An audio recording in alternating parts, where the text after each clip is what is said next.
Capítulo 5. Starbucks e o hábito do sucesso. Quando a força de vontade se torna automática. 1. Na primeira vez que Travis Leach viu seu pai sofrer uma overdose, tinha 9 anos. Sua família acabara de se mudar para um pequeno apartamento no fim do beco, a mais recente de uma série aparentemente interminável de deslocamentos que os obrigara, havia muito pouco tempo, a abandonar sua casa anterior no meio da noite, carregando tudo o que eles possuíam em sacos pretos de lixo após receber uma ordem de despejo. Pessoas demais entrando e saindo no meio da noite, disse o proprietário. Barulho demais. Às vezes, em sua casa antiga, Travis voltava da escola e achava os cômodos limpos com capricho. Os restos de comida meticulosamente embrulhados na geladeira e saquinhos de molho de pimenta e ketchup em recipientes de Tupperware. Sabia que isso significava que seus pais tinham, temporariamente, trocado a heroína pela anfetamina e passado o dia num frenesi de limpeza. Aquilo costumava terminar mal. Travis se sentia mais seguro quando a casa estava bagunçada e seus pais estavam no sofá, de olhos entreabertos, vendo desenhos animados. Não há caos no fim de um barato de heroína. O pai de Travis era um homem gentil que adorava cozinhar e, a não ser por um breve período na marinha, passou a vida inteira a uns poucos quilômetros de distância de seus pais em Lodge, Califórnia. A mãe de Travis, na época em que eles todos se mudaram para o apartamento no beco, estava presa por porte de heroína e prostituição. Seus pais eram basicamente violentos. Seus pais eram basicamente viciados funcionais e a família mantinha um verniz de normalidade. Iam acampar todo verão e nas noites de sexta-feira costumavam ir aos jogos de softball dos irmãos dele.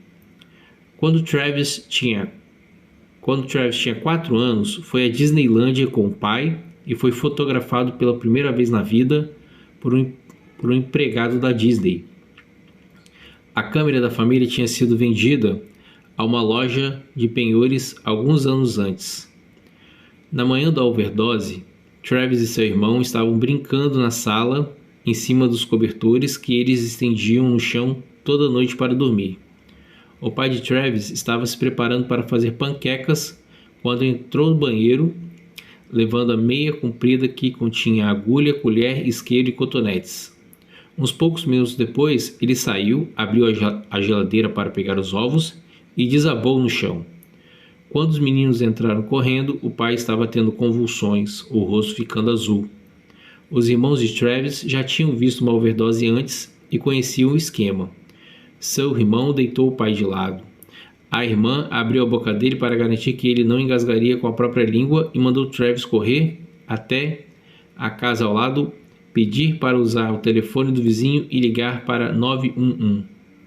Meu nome é Travis. Meu pai desmaiou e a gente não sabe o que aconteceu. Ele não está respirando. Travis mentiu para a atendente da polícia. Mesmo com 9 anos, ele sabia porque o pai estava inconsciente. Não queria dizer aquilo na frente do vizinho. 3 anos antes, um dos amigos de seu pai morrera no porão deles antes de se picar. Quando os paramédicos chegaram para levar o corpo embora, os vizinhos ficaram olhando assustados para Travis e a irmã, enquanto seguravam a porta aberta para a maca passar. Um dos vizinhos tinha um primo cujo filho estava na classe dele e logo todo mundo na escola já estava sabendo. Depois de desligar o telefone, Travis andou até o final do beco e ficou esperando a ambulância. O pai foi tratado no hospital naquela manhã, indiciado na delegacia à tarde, e já estava em casa de novo na hora do jantar. Ele fez espaguete. Travis completou 10 anos umas poucas semanas depois. Quando Travis tinha 16 anos, largou o ensino médio. Eu estava cansado de ser chamado de bicha, ele disse. Cansado de as pessoas me seguirem até em casa e me jogarem coisas. Parecia que tudo era mesmo demais para mim. Era mais fácil largar tudo aquilo e ir para outro lugar. Ele mudou-se para Fresno, 2 horas ao sul, e conseguiu emprego num lava-rápido. Foi despedido por insubordinação. Depois arranjou empregos no McDonald's e na Hollywood Video. Mas, quando os clientes eram mal educados, eu queria molho barbecue, seu imbecil. Ele perdia o controle. Saí do meu drive-thru. Ele gritou para uma mulher, jogando nuggets no carro dela antes que o gerente o puxasse para dentro. Às vezes ficava tão perturbado que começava a chorar no meio do expediente. Travis muitas vezes chegava atrasado ou tirava um dia de folga sem motivo algum. De manhã, gritava para sua imagem no espelho, ordenava a si mesmo ser uma pessoa melhor, aguentar o tranco, mas ele não conseguia se dar bem com as pessoas e não era forte o bastante para suportar o fluxo constante de críticas e insultos. Quando a fila do caixa dele ficava longa demais e o gerente gritava com ele, as mãos de Travis começavam a tremer e ele sentia falta de ar. Ele se perguntava se era assim que os pais dele se sentiam, tão indefesos contra a vida, quando começaram a usar drogas. Um dia, um cliente habitual da Hollywood Video, que acabara conhecendo Travis um pouco melhor, sugeriu que ele pensasse em trabalhar na Starbucks. Estamos abrindo uma loja nova em Fort Washington e vou ser gerente assistente, disse o homem. Você devia se candidatar. Um mês depois, Travis estava trabalhando como barista no turno da manhã. Isso foi há 6 anos. Hoje, aos 25 anos, Travis é gerente de 2 Starbucks, onde supervisiona 40 empregados e é responsável por um faturamento que supera os $2 milhões por ano. Seu salário é de $44 mil por ano.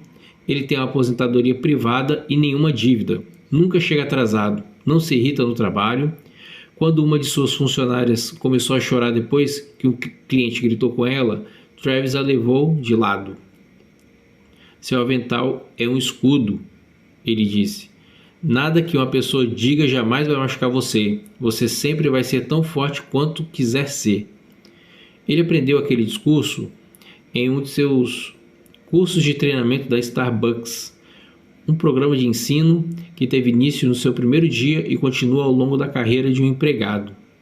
O programa tem estrutura suficiente para que ele possa ganhar créditos na faculdade conforme conclui os módulos. Travis diz que o treinamento mudou sua vida. A Starbucks lhe ensinou a viver, a ter foco, a chegar ao trabalho na hora e a controlar suas emoções. E o mais crucial, lhe ensinou a ter força de vontade. A Starbucks é a coisa mais importante que já aconteceu comigo, ele me disse. Eu devo tudo a esta empresa. Para Travis e milhares de outros, a Starbucks, assim como uma série de outras empresas, conseguiu ensinar o tipo de preparação para a vida que escolas, famílias e comunidades não foram capazes de proporcionar. Com mais de 137 mil empregados atualmente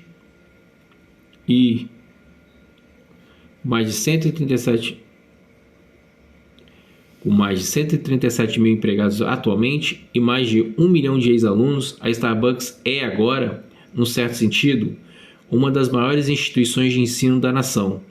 Todos esses empregados, só no seu primeiro ano, passaram pelo menos 50 horas em salas de aula da Starbucks e outras dezenas em casas com livros didáticos da Starbucks e conversando com os mentores da Starbucks responsáveis por eles.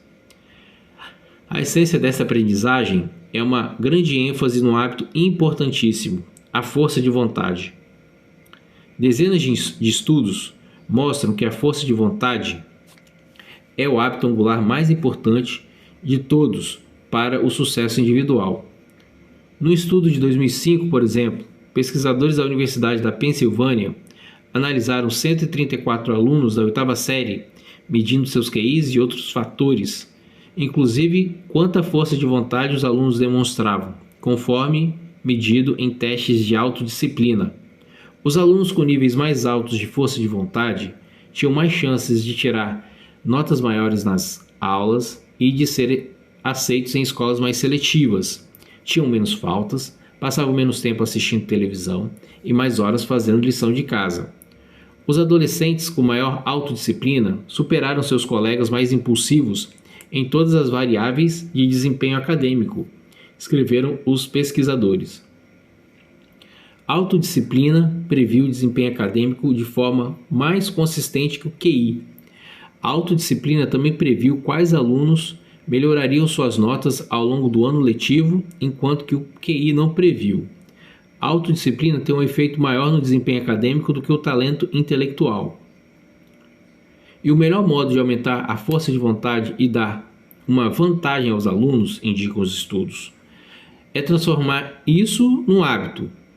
Às vezes parece que pessoas com grande autocontrole não estão se esforçando, mas é porque elas passaram a fazer isso no automático, me disse Angela Duckworth, uma das pesquisadoras da Universidade da Pensilvânia. Sua força de vontade acontece sem que elas precisem pensar nisso. Para Starbucks, a força de vontade é mais que uma curiosidade acadêmica. Quando a empresa começou a esquematizar sua estratégia de crescimento em massa, no final dos anos 1990, os executivos reconheceram que, para obter sucesso, era necessário cultivar um ambiente que justificasse pagar 4 salários por um copo de café sofisticado. A empresa precisava treinar seus empregados para servir um pouco de alegria junto com os leites e os scones. Por isso, logo desde o início, a Starbucks começou a pesquisar como poderia ensinar os funcionários a moderar suas emoções e aperfeiçoar sua autodisciplina para servir uma dose de ânimo com cada pedido. Se os baristas não forem treinados a deixar de lado seus problemas pessoais, as emoções de alguns funcionários inevitavelmente vão transbordar para o modo como tratam os clientes. No entanto, se o funcionário souber se manter focado e disciplinado, mesmo no fim de um expediente de 8 horas, ele vai proporcionar o nível mais elevado de serviço fast food que os clientes da Starbucks esperam. A empresa gastou milhões de dólares desenvolvendo programas para treinar a autodisciplina dos empregados. Executivos escreveram livros didáticos que, na prática, servem como guias para transformar a força de vontade num hábito na vida dos trabalhadores. Esses programas são, em parte, o motivo pelo qual a Starbucks, antigamente uma empresa letárgica de Seattle, cresceu até virar um colosso com mais de 17 mil lojas e um faturamento superior a 10 bilhões de dólares por ano. Então, como a Starbucks faz isso? Como eles pegam pessoas como Travis, um filho de viciados que largou o ensino médio e não conseguia reunir autocontrole suficiente para manter o emprego no McDonald's, e lhes ensinam a supervisar dezenas de empregados e dezenas de milhares de dólares de faturamento mensal. O que exatamente Travis aprendeu? 2. Todos que entravam na sala em que o experimento estava sendo realizado na Case Western Reserve University concordavam num ponto. Os cookies tinham um cheiro delicioso. Tinham acabado de sair do forno e estavam empilhados numa tigela cheia de pedacinhos de chocolate. Na mesa ao lado dos cookies havia uma tigela de rabanetes. Durante um dia inteiro, estudantes famintos entraram, sentaram-se em frente às duas tigelas e submeteram-se, sem saber, a um teste de força de vontade que revolucionaria nossa compreensão de como a autodisciplina funciona. Na época, havia relativamente pouca investigação científica sobre a força de vontade. Os psicólogos consideravam esses tipos de temas como aspectos de algo que chamavam de autorregulação, porém, não era um campo que despertasse grande curiosidade. Havia um único experimento famoso realizado nos anos 1960, em que os cientistas de Stanford haviam testado a força de vontade de um grupo de crianças de 4 anos. Os pesquisadores levaram as crianças dentro de uma sala e lhes mostraram uma série de guloseimas, incluindo marshmallows. Fizeram ofertas para elas. Podiam comer um marshmallow imediatamente ou, se esperassem alguns minutos, podiam comer 2 marshmallows. Então o pesquisador saía da sala. Algumas crianças cediam à tentação e comiam marshmallow assim que o adulto ia embora. Cerca de 30% delas conseguiram ignorar seus impulsos e duplicar a recompensa quando o pesquisador voltou 15 minutos depois. Os cientistas que estavam observando tudo por trás de um espelho falso registraram cuidadosamente quais crianças tinham autocontrole suficiente para ganhar o segundo marshmallow. Anos depois, localizaram muitos dos participantes do estudo. A essa altura, eles já estavam no ensino médio.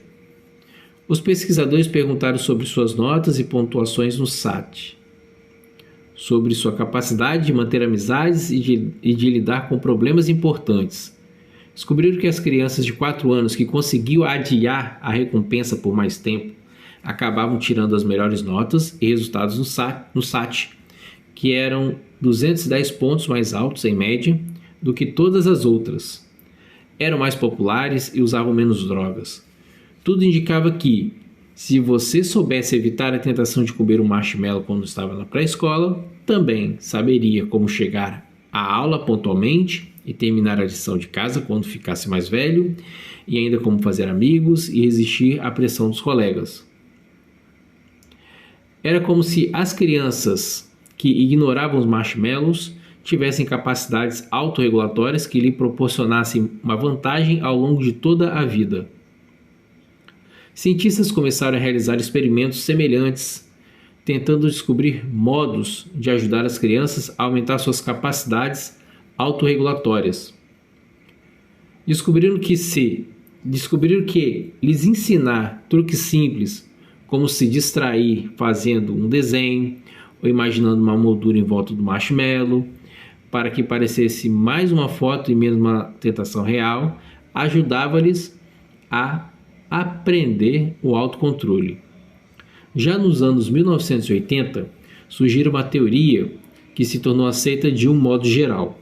A força de vontade é uma habilidade que se pode aprender, algo que pode ser ensinado, assim como as crianças aprendem matemática e a dizer obrigado. Mas as verbas para esses estudos eram escassas. O tema da força de vontade não estava em voga. Muitos dos cientistas de Stanford mudaram para outras áreas de pesquisa. Aqui o esquema. Deixa, rotina, recompensa e o anseio por marshmallow. Quando as crianças aprendem hábitos para adiar seus anseios. Quando as crianças aprendem hábitos para adiar seus anseios. Esses hábitos, lição, rotina, recompensa. Diplomado. Anseio por sucesso acadêmico. Esses hábitos se transferem para outras partes da vida.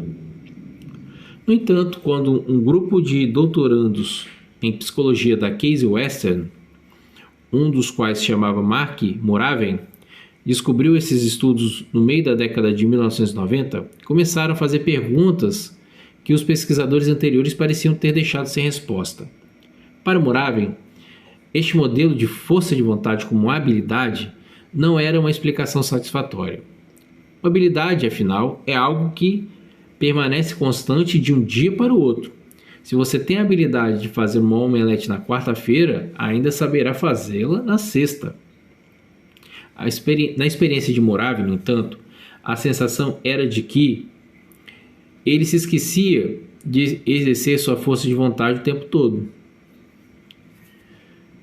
Havia noites em que voltava do trabalho e não tinha dificuldade alguma de sair para correr. Em outras não conseguia fazer nada além de deitar no sofá e assistir televisão. Era como se seu cérebro, ou pelo menos a parte responsável por fazer com que ele se exercitasse, tivesse esquecido como reunir a força de vontade necessária para que ele saísse de casa. Em alguns dias, ele comia coisas saudáveis. Em outros, quando estava cansado, saqueava as máquinas de comida e se panturrava de doces e batata frita. Se a força de vontade é uma habilidade, perguntava-se Moraven, então por que ela não permanece constante de um dia para o outro? Ele suspeitava que essa força era mais complexa do que os experimentos que os experimentos mais antigos haviam revelado. Mas como se testa isso num laboratório? A solução de Moravin foi o laboratório contendo uma tigela de cookies recém-assados e uma tigela de rabanetes.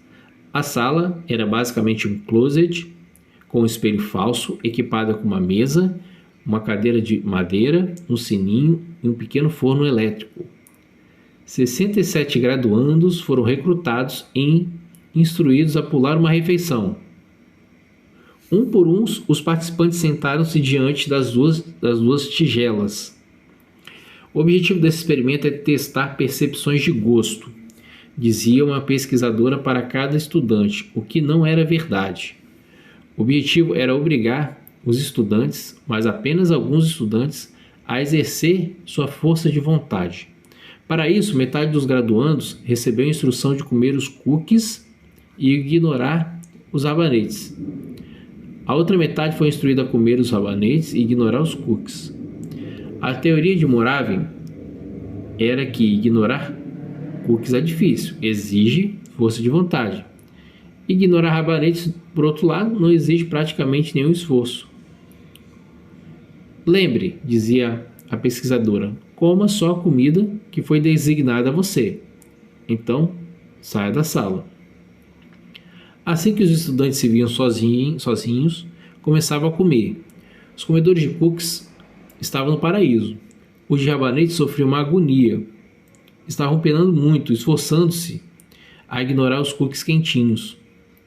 Através do espelho falso, os pesquisadores observaram um dos comedores de rabanete pegar um cookie, cheirá-lo com um misto de desejo e tristeza, depois colocá-lo de volta na tigela.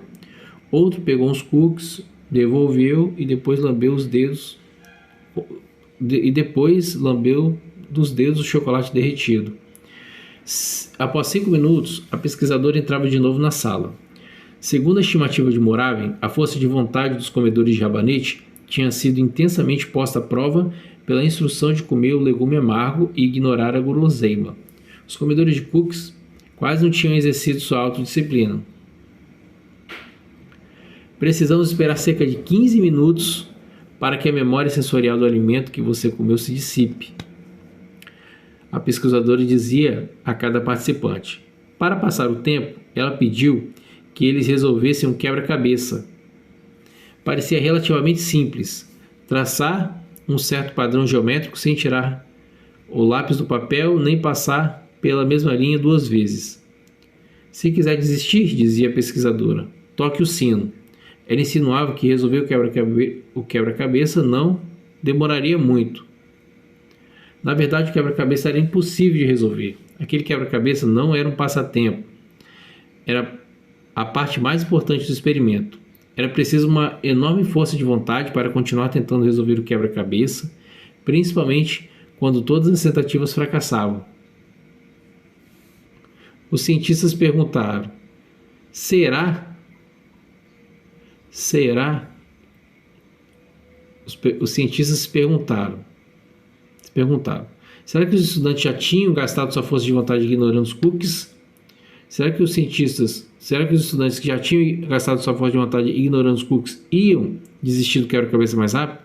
Em outras palavras, será que a força de vontade era um recurso finito? De trás do espelho falso, os pesquisadores ficaram observando. Os comedores de cookies, com seus estoques não utilizados de autodisciplina, começavam a trabalhar no quebra-cabeça. De modo geral, pareciam relaxados. Um deles tentou uma abordagem simples, chegou a um beco sem saída, depois começou de novo.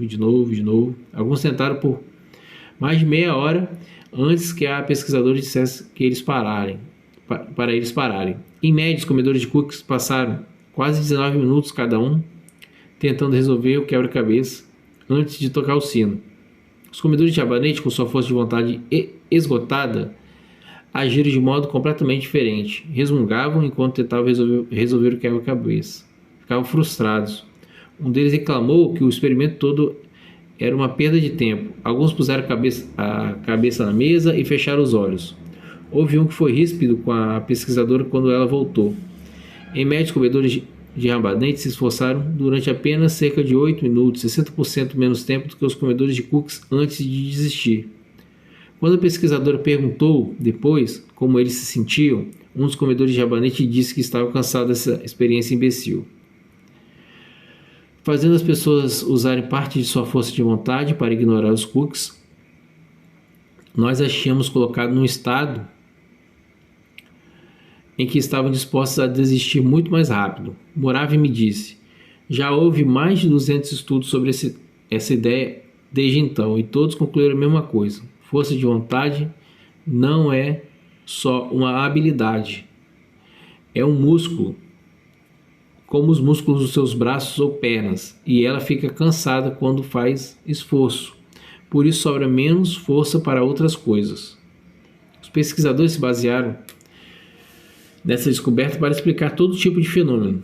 Alguns sugeriram que isso ajuda a esclarecer por que pessoas bem-sucedidas em outros âmbitos sucumbem a casos extraconjugais, que têm mais chances de começar tarde da noite após um longo dia exercendo a força de vontade no trabalho, ou porque bons médicos cometem erros primários, o que ocorre com maior frequência depois que o médico terminou uma longa tarefa complicada e exige concentração intensa. Se você quer fazer alguma coisa que exige força de vontade, como sair para correr depois do trabalho, precisa preservar seu músculo à força de vontade durante o dia. Moravi me disse: se você gastar cedo demais em tarefas entediantes, como escrever e-mails ou preencher formulários de despesas complicadas e chatos, toda a força terá se dissipado quando você chegar em casa. Mas até onde se estende essa analogia? Será que exercitar os músculos à força de vontade os torna mais fortes, do mesmo modo como usar halteres fortalece os bíceps?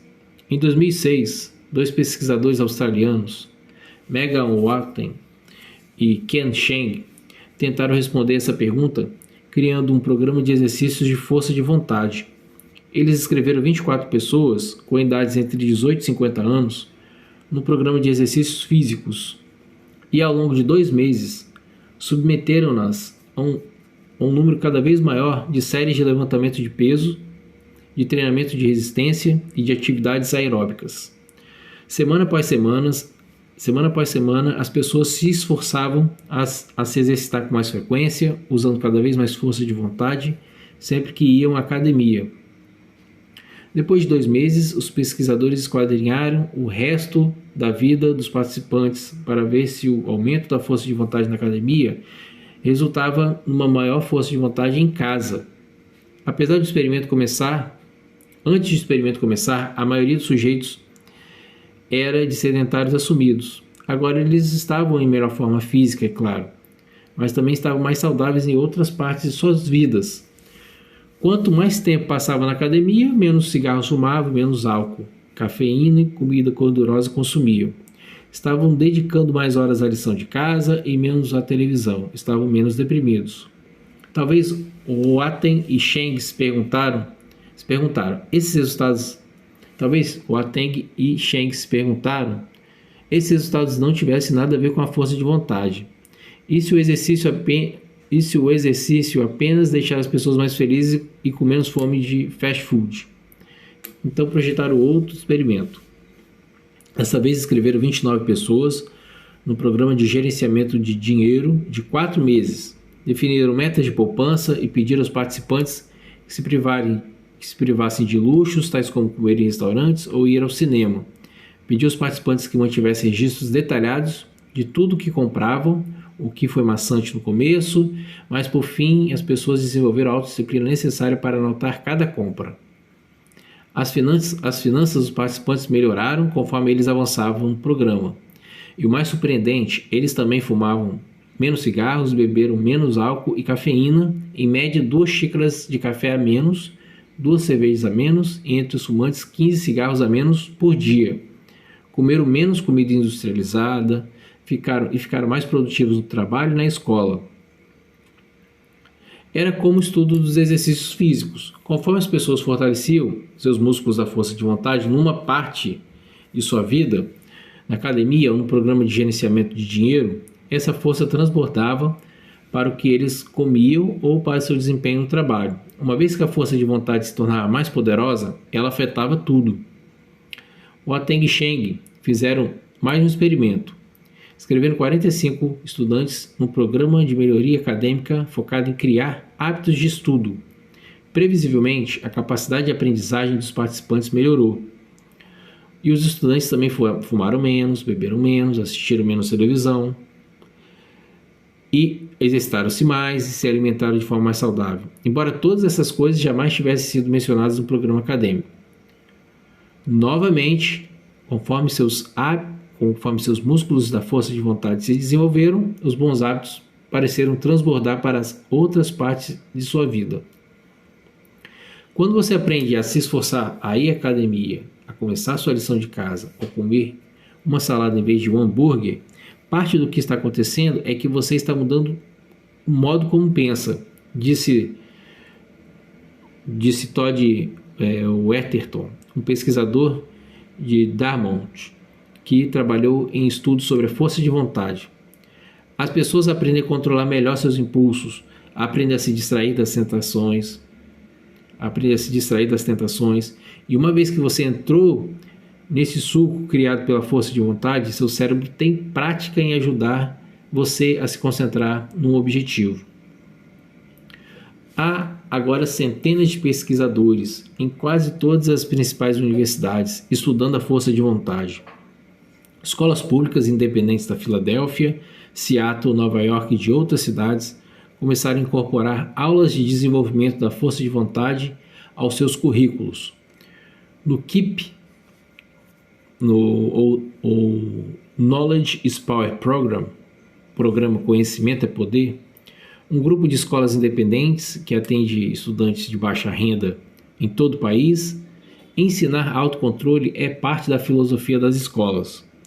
Uma escola KEEP da Filadélfia deu aos alunos camisetas com os dizeres "Não coma o marshmallow". Uma escola KEEP da Filadélfia deu aos alunos camisetas com os dizeres "Não coma o marshmallow".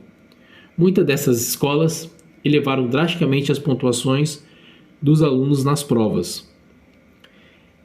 É por isso que colocar as crianças em aulas de piano ou de esportes é tão importante. Não tem a ver com criar o bom músico ou craque do futebol de 5 anos, disse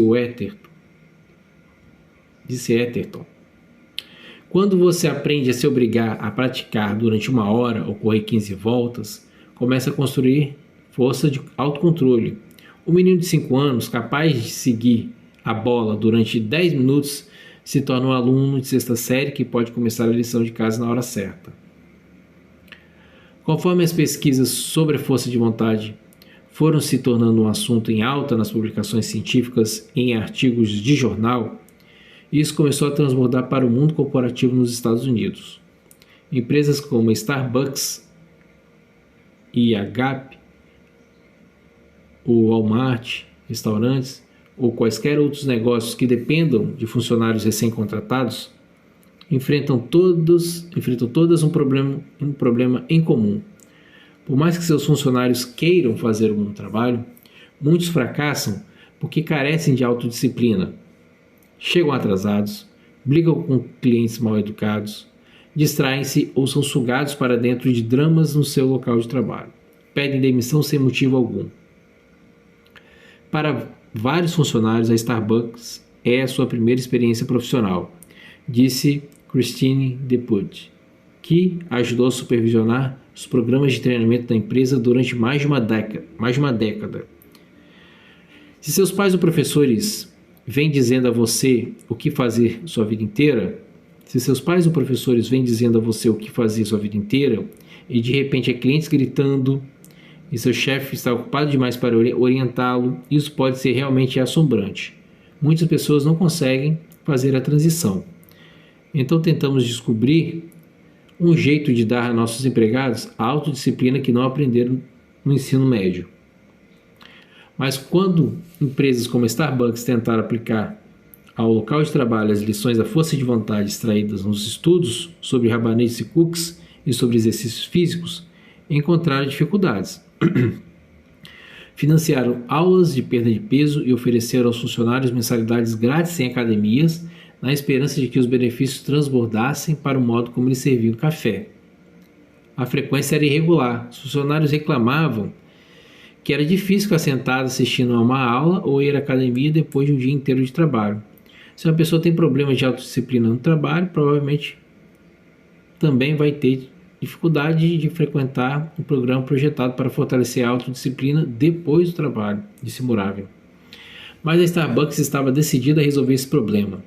Em 2007, no auge de sua expansão, a empresa estava abrindo 7 lojas novas por dia e contratando até 1.500 funcionários por semana. Treiná-los para se destacar no atendimento ao cliente, para chegar na hora, não se irritar com os clientes e servir a todos com um sorriso, ainda lembrando os pedidos de cada um, é possível. E, se possível, seu nome era essencial.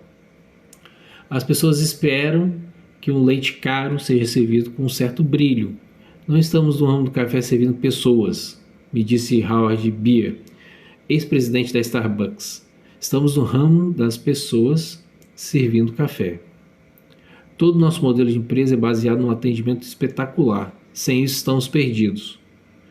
A solução, como a Starbucks descobriu, era transformar a autodisciplina num hábito organizacional. 3. Em 1992, a psicóloga britânica entrou em 2 dos hospitais ortopédicos mais movimentados da Escócia e recrutou 60 pacientes para um experimento que ela esperava explicaria como alavancar a força de vontade das pessoas excepcionalmente resistentes a mudanças. A média de idade dos pacientes era 68 anos. A maioria ganhava menos de $10.000 por ano e não tinha mais que um diploma de ensino médio. Todos eles haviam passado recentemente por cirurgias de implantação de prótese no quadril ou joelho, mas por serem relativamente pobres e pouco escolarizados. Muitos tinham esperado anos para fazer a operação. Eram aposentados, mecânicos idosos e balconistas de lojas. Estavam nos últimos capítulos da vida e a maioria não tinha vontade de pegar um novo livro. Recuperar-se de uma cirurgia no quadril ou no joelho é algo incrivelmente penoso. A operação envolve cortar músculos das articulações e serrar ossos. Durante a recuperação, os menores movimentos, mudar de posição na cama ou dobrar uma articulação podem ser excruciantes. No entanto, é essencial que os pacientes comecem a praticar exercícios quase imediatamente após acordar da cirurgia. Precisam mexer as pernas e os quadris antes que os músculos e a pele tenham cicatrizado, senão o tecido granular entope a articulação, destruindo sua flexibilidade. Além disso, se os pacientes não começam a se exercitar, correm o risco de ter coágulos sanguíneos. Mas a agonia é tão extrema que é comum as pessoas faltarem às sessões de reabilitação. Os pacientes, principalmente os idosos, muitas vezes se recusam a obedecer às ordens do médico.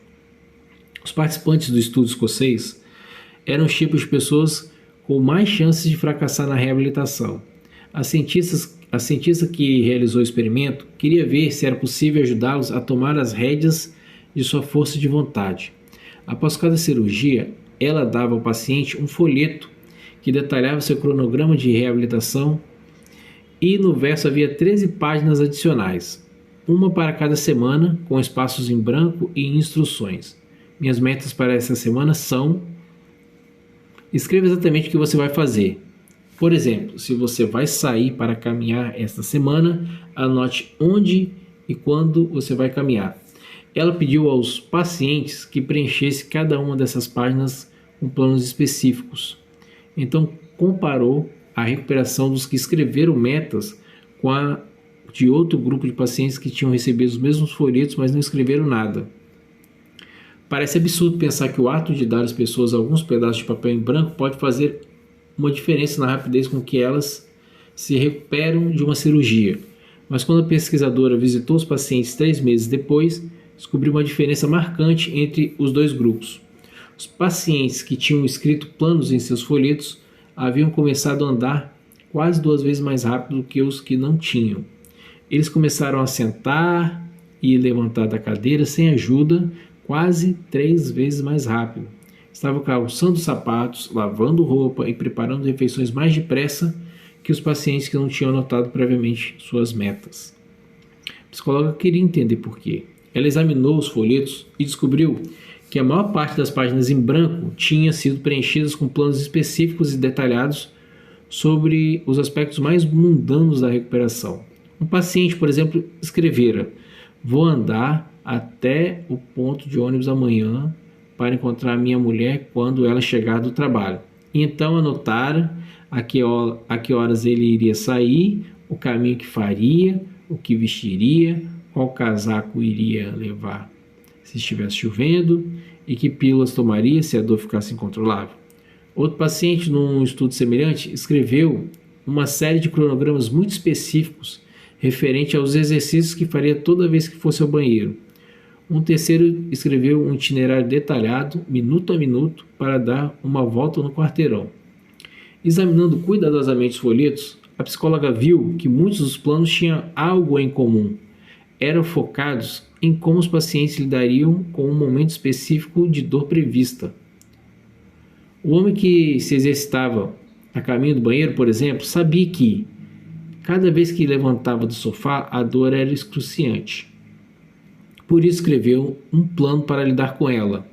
Automaticamente dar o primeiro passo, logo de cara, para não sofrer a tentação de sentar outra vez. Automaticamente dar o primeiro passo, logo de cara, para não sofrer a tentação de sentar outra vez. O paciente que encontrava a mulher no ponto de ônibus tinha medo das tardes, porque aquele passeio era o mais comprido e mais doloroso de cada dia. Então detalhava cada obstáculo com o qual pudesse se deparar e achava uma solução com antecedência. Dizendo de outro modo, os planos dos pacientes eram criados em volta de pontos de inflexão, quando sabiam que sua dor, e com ela a tentação de desistir, atingiria seu ponto máximo.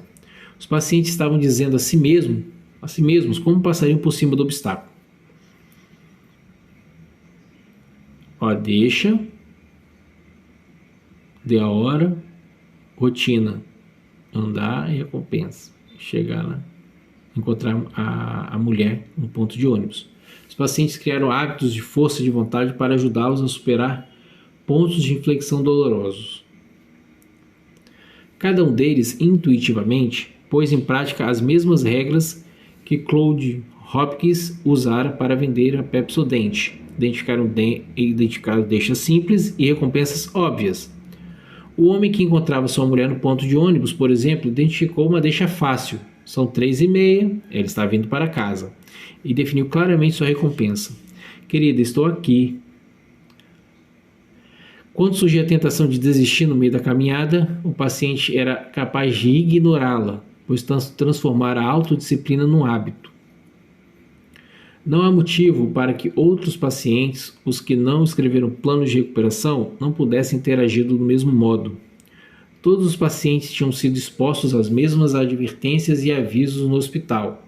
Todos sabiam que os exercícios eram essenciais para sua recuperação. Todos passaram semanas na reabilitação.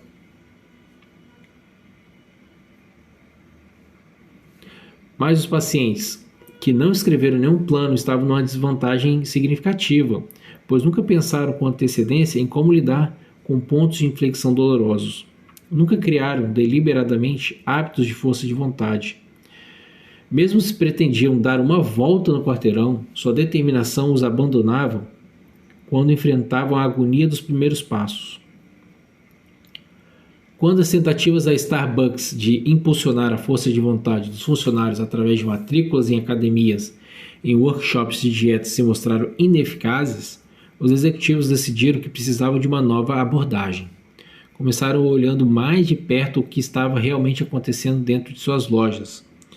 Viram que, como os pacientes escoceses, seus funcionários estavam fracassando porque se deparavam com pontos de inflexão. Aquilo de que precisavam era de hábitos institucionais que tornassem mais fácil exercer sua autodisciplina. Os executivos chegaram à conclusão de que, em alguns aspectos, vinham pensando na força de vontade por um ângulo totalmente errado. Viram que, na verdade, empregados com lapsos de força de vontade não tinham dificuldade de realizar seu trabalho na maior parte das vezes.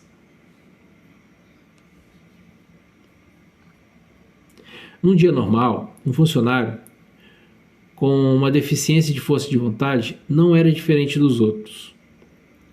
Mas, às vezes, principalmente ao se deparar com tensões ou incertezas inesperadas, esses empregados eram ríspidos com os clientes e seu autocontrole desaparecia.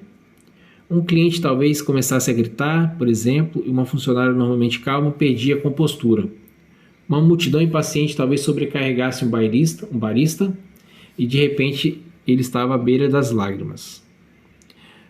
Aquilo de que os funcionários realmente precisavam eram instruções claras de como lidar com os pontos de inflexão, algo semelhante aos folhetos dos pacientes escoceses. Uma rotina para os funcionários seguirem quando seus músculos da força de vontade estiverem frouxos. Por isso a empresa desenvolveu novos materiais de treinamento que descreviam rotinas para os funcionários usarem quando enfrentassem turbulências. Os manuais ensinavam os funcionários a reagir a deixas específicas. Como um cliente gritando ou uma fila comprida no caixa. Os gerentes praticavam com os empregados, ensaiando com eles até que as reações se tornassem automáticas. A empresa identificou recompensas específicas, um cliente grato, um elogio de um gerente, que os funcionários podiam esperar como prova de um trabalho bem feito. A Starbucks ensinou seus funcionários a lidar com momentos de adversidade, proporcionando-lhes hábitos de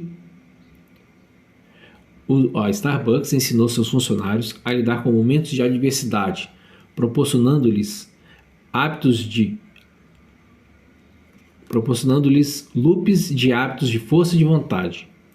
Quando Travis começou a trabalhar na Starbucks, por exemplo, seu gerente lhe apresentou os hábitos logo de cara. Uma das coisas mais difíceis neste trabalho é lidar com um cliente bravo. O gerente de Travis lhe disse: quando alguém vem e começa a gritar com você porque não recebeu a bebida errada, qual é a sua primeira reação? Não sei, disse Travis. Acho que fico meio assustado ou bravo. Isso é natural, disse o gerente, mas nosso trabalho é proporcionar o melhor atendimento ao consumidor, mesmo quando há pressão. O gerente abriu o manual da Starbucks e mostrou a Travis uma página que estava quase toda em branco. No topo, lia-se: quando um cliente está descontente, meu plano é. Este é um livro de exercícios para você imaginar situações desagradáveis e anotar um plano de reação, disse o gerente. Um sistema que adotamos é o chamado método LAT. Nós ouvimos o cliente, listen, ouvimos o cliente. Reconhecemos a reclamação dele. Reconhecemos, acknowledge. Tomamos uma atitude para resolver o problema, take action. Agradecemos a ele, thank. E então explicamos por que o problema aconteceu, explain. Lat. Listen, acknowledge, take action, thank, explain. Ouvimos o cliente, reconhecemos a reclamação dele, tomamos uma atitude para resolver o problema, agradecemos a ele, então explicamos por que o problema aconteceu. Deixa anseio por satisfazer os clientes. Deixa, que eu fiquei estressado, rotina é leite, anseio por satisfazer os clientes e recompensa. O loop do hábito do método leite. Que tal você tirar alguns minutos para traçar um plano para lidar com um cliente irritado? Use o método LAT. Depois podemos ensinar um pouquinho. A Starbucks tem dezenas de rotinas que os empregados aprendem a usar durante pontos de inflexão estressantes. O que, por quê, para fazer críticas e o sistema conecte, descubra e reaja para receber pedidos quando as coisas ficam caóticas. Há hábitos aprendidos para ajudar os baristas a saber a diferença entre clientes que só querem seu café, um cliente com pressa, que fala um tom de urgência, talvez pareça impaciente e olhe no relógio, e aqueles que precisam ser paparicados um pouco mais. Um cliente habitual, que conhece outros baristas pelo nome, e geralmente pede a mesma bebida todo dia. Em todo manual de treinamento, há dezenas de páginas em branco. Em todo manual de treinamento, há dezenas de páginas em branco nas quais os funcionários podem anotar planos que prevêem como vão superar os pontos de inflexão. Então praticam esses planos inúmeras vezes até que se tornem automáticos. É assim que a força de vontade se torna um hábito, escolhendo um certo comportamento de antemão e seguindo uma rotina quando um ponto de inflexão surge. Quando os pacientes escoceses preencheram seus folhetos, ou quando Travis estudou o método LAT, decidiram com antecedência como reagiriam a uma deixa, uma dor no músculo ou um cliente irritado. Quando a deixa chegava, a recompensa quando os pacientes escoceses preencheram seus folhetos, ou quando Travis estudou o método LAT, decidiram com antecedência como reagiriam a uma deixa, que é uma dor no músculo ou um cliente irritado. Quando a deixa chegava, a rotina acontecia. Starbucks não é a única empresa a usar esses métodos de treinamento. Por exemplo, na Deloitte Consulting, a maior empresa de serviços financeiros e tributários do mundo, os funcionários são treinados num programa chamado Momentos que Importam, que é focado em lidar com pontos de inflexão, como quando um cliente reclama, quando um colega é demitido ou quando um consultor da Deloitte comete um erro. Para cada um desses momentos há rotinas pré-programadas. Fique curioso, diga o que os outros não querem dizer. Aplique a regra 555, que orienta os funcionários sobre o que eles devem reagir, como eles devem reagir. Na Container Store, os empregados recebem mais de 185 horas de treinamento só no primeiro ano. Eles aprendem a reconhecer os pontos de inflexão, tais como um colega bravo, um cliente desnorteado, e adquirirem hábitos, tais como rotinas para acalmar os compradores ou desarmar um confronto. Quando entra um cliente que parece desnorteado, por exemplo, um funcionário imediatamente pede que ele visualize o espaço da casa que pretende organizar e escreva como vai se sentir quando tudo estiver em seu lugar. Tivemos clientes que vieram até nós e disseram: isso é melhor que uma consulta psiquiátrica. O diretor executivo da empresa disse a um repórter. 4. Howard Schultz, o homem que levou a Starbucks a se tornar um colosso, não é tão diferente de Travis em alguns aspectos. Ele cresceu num condomínio habitacional no Brooklyn, dividindo um apartamento de 2 quartos com os pais e os 2 irmãos. Aos 7 anos, o pai de Schultz quebrou o tornozelo e perdeu o emprego de motorista de caminhão de entrega de fraldas. Isso bastou para lançar a família numa crise. Seu pai, depois que o tornozelo ficou bom, passou por uma série de empregos com salários mais baixos. Meu pai nunca achou o caminho dele. Schultz me disse. Vi sua autoestima levar várias surras. Eu senti que havia tantas outras que ele poderia ter realizado. A escola de Schultz era um lugar caótico e superlotado, um playground de asfalto e crianças jogando futebol americano, basquete, softball, jogo de soco, de tapa, qualquer coisa e qualquer outra brincadeira que conseguisse inventar. Quando seu time perdia, podia levar 1 hora até chegar sua vez de jogar de novo. Então o Schultz fazia questão de que seu time sempre vencesse a qualquer custo. Voltava para casa com arranhões sangrantes nos cotovelos e joelhos, que a mãe limpava cuidadosamente com um pano molhado. Você não desiste, ela lhe dizia. Sua competitividade lhe rendeu uma bolsa universitária para jogar futebol americano. Quebrou o queixo e nunca disputou nenhum jogo. Um diploma em comunicações e, por fim, um emprego como vendedor da Xerox em Nova York. Ele acordava toda manhã para ir Ele acordava toda manhã, ia para um novo prédio de escritórios em Midtown, pegava o elevador até o último andar e ia de porta em porta perguntando educadamente se alguém tinha interesse em toner ou copiadoras. Então descia um andar de elevador e começava tudo de novo. No começo dos anos 1980, Schultz estava trabalhando para um fabricante de plásticos, quando notou que um varejista pouco conhecido em Seattle estava encomendando um número descomunal de coadores de café. Schultz foi de avião até lá e se apaixonou pela empresa. 2 anos depois, quando ficou sabendo que a Starbucks, na época com apenas 6 lojas, estava à venda, ele pediu dinheiro para todo mundo que conhecia e a comprou. Isso foi em 1987.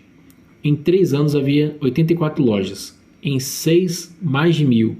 Hoje, 17 mil lojas em mais de 50 países. Porque Schultz teve um destino tão diferente de todas as outras crianças daquele playground. Alguns de seus antigos colegas de classe hoje são policiais e bombeiros no Brooklyn. Outros estão na prisão. Schultz vale mais de $1 bilhão. Ele já foi considerado um dos maiores diretores executivos do século XX, onde ele achou a determinação, a força de vontade para escalar de um conjunto habitacional para um jato particular. Eu não sei direito, ele me disse. Minha mãe sempre dizia, você vai ser a primeira pessoa a ir para a faculdade, você vai ser um profissional, vai deixar todos nós orgulhosos. Ela fazia essas perguntinhas. Como você vai estudar hoje? O que vai fazer amanhã? Como você sabe que está pronto para a sua prova? Isso me treinou a estabelecer metas. Na verdade, eu dei sorte, ele disse. E realmente acredito que, se você diz às pessoas que elas possuem o que é necessário para dar certo na vida, elas provam que você tem razão. O foco de Schultz no treinamento de funcionários e atendimento ao cliente fez a Starbucks uma das empresas mais bem-sucedidas do mundo. Durante anos, ele esteve pessoalmente envolvido em quase todos os aspectos da administração da empresa. Em 2000, exausto, ele delegou as operações diárias para outros executivos e, nesse ponto, a Starbucks começou a vacilar. Dentro de uns poucos anos, os clientes estavam reclamando da qualidade das bebidas e do atendimento. Os executivos, focados numa expansão frenética, muitas vezes ignoravam as reclamações. Os empregados começaram a ficar descontentes. Pesquisas indicavam que as pessoas estavam começando a pensar na Starbucks como sinônimo de café morno e sorrisos vazios. Então Schultz voltou ao cargo de executivo-chefe em 2008. Entre suas prioridades estava a reconstrução do programa de treinamento da empresa para renovar seu foco numa série de questões, incluindo o incentivo à força de vontade e autoconfiança dos funcionários ou parceiros, no linguajar da Starbucks. Tivemos que começar a reconquistar a confiança dos clientes e parceiros, Schultz me disse. Mais ou menos na mesma época, estava surgindo uma nova onda de estudos que transbordavam da ciência da força de vontade de um modo ligeiramente diferente. Pesquisadores tinham notado que algumas pessoas, como Travis, eram capazes de criar hábitos de força de vontade com relativa facilidade. Outros, no entanto, penavam para isso, por mais treinamento e apoio que recebessem. O que estava causando a diferença? Mark Morave, que a essa altura já era professor da Universidade de Albany, criou um novo experimento. Colocou graduandos numa sala com um prato de cookies quentes, recém-assados, e pediu que os ignorassem. Metade dos participantes foi tratada com gentileza. Pedimos que vocês, por favor, não comam os cookies, tudo bem? Dizia uma pesquisadora. Então ela discutia o propósito do experimento, explicando que era medir a capacidade de eles resistirem às tentações. Ela os agradecia por contribuir com o seu tempo. Se tiverem alguma sugestão ou ideia de como podemos melhorar nosso experimento, por favor digam. Queremos que vocês nos ajudem a fazer com que essa experiência seja a melhor possível. A outra metade dos participantes não foi paparicada do mesmo modo. Simplesmente receberam ordens. Vocês não podem comer os cookies. A pesquisadora lhes dizia. Ela não explicava o objetivo do experimento, não os elogiava nem demonstrava nenhum interesse no feedback deles. Mandava que seguissem as instruções. Vamos começar agora, ela dizia. Os estudantes de ambos os grupos tiveram que ignorar os cookies quentes durante 5 minutos depois que a pesquisadora deixava a sala. Nenhum deles cedeu à tentação. Então, assim, os estudantes de ambos os grupos tiveram que ignorar os cookies quentes durante 5 minutos depois que a pesquisadora deixava a sala. Nenhum deles cedeu à tentação. Então a pesquisadora voltou, pediu que cada estudante olhasse para o monitor de computador. Ele estava programado para piscar números na tela, um por vez, por 500 milissegundos cada um. Pediu seus participantes que apertassem a barra de espaço toda vez que vissem um 6 seguido de um 4. Este se tornou um método padrão para medir a força de vontade. Prestar atenção à sequência monótona de números piscando exige um foco parecido com o de tentar resolver um quebra-cabeça impossível.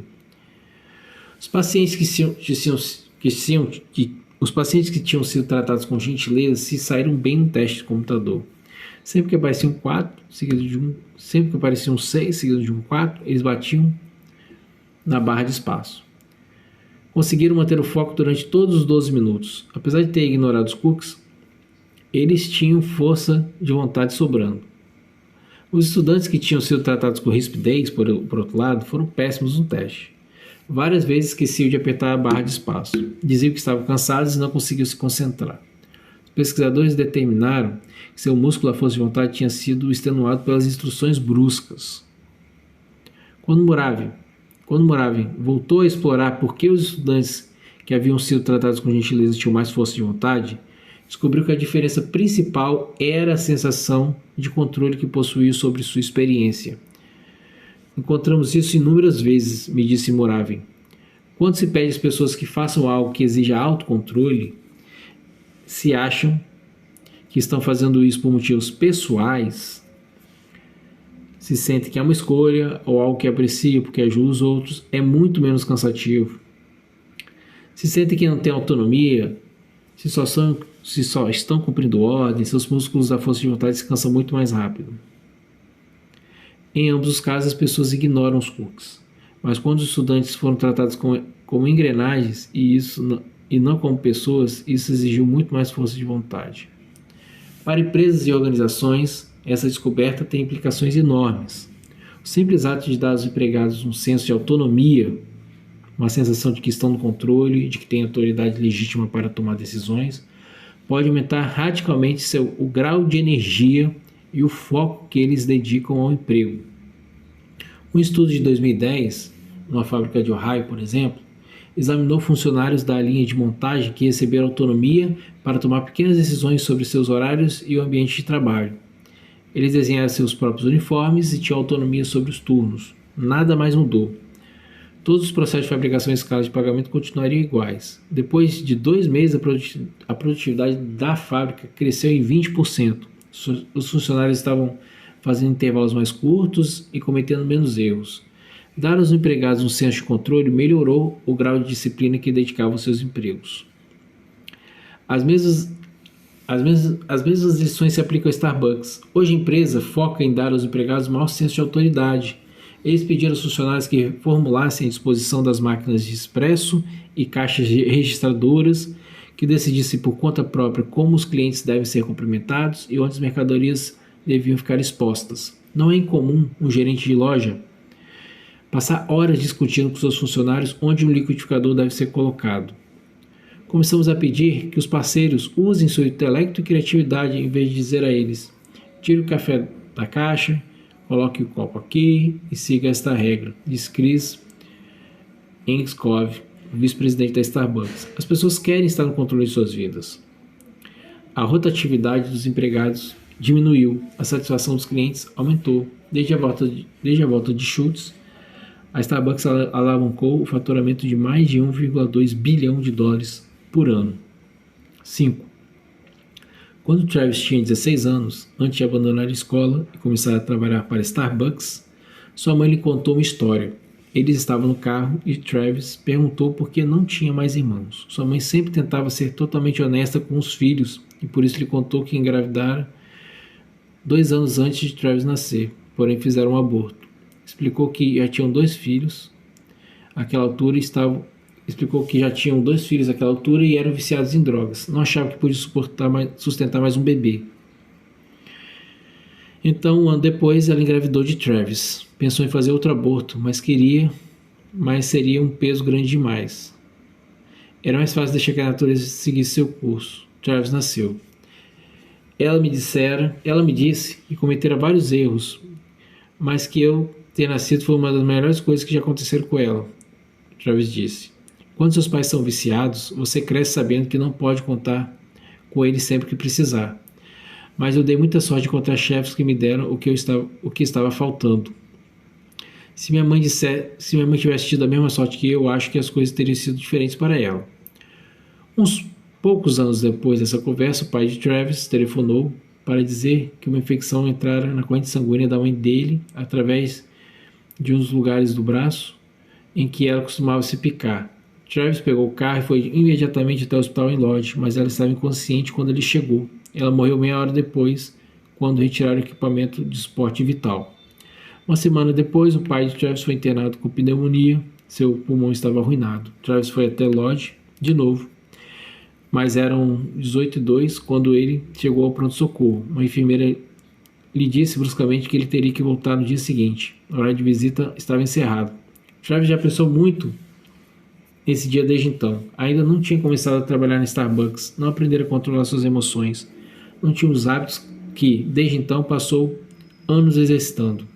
Quando pensa em sua vida agora, em como está longe de um mundo em que acontece overdose, em que carros roubados surgem na porta de casa e uma enfermeira parece um obstáculo intransponível, ele se pergunta como é possível percorrer uma distância tão longa em tão pouco tempo.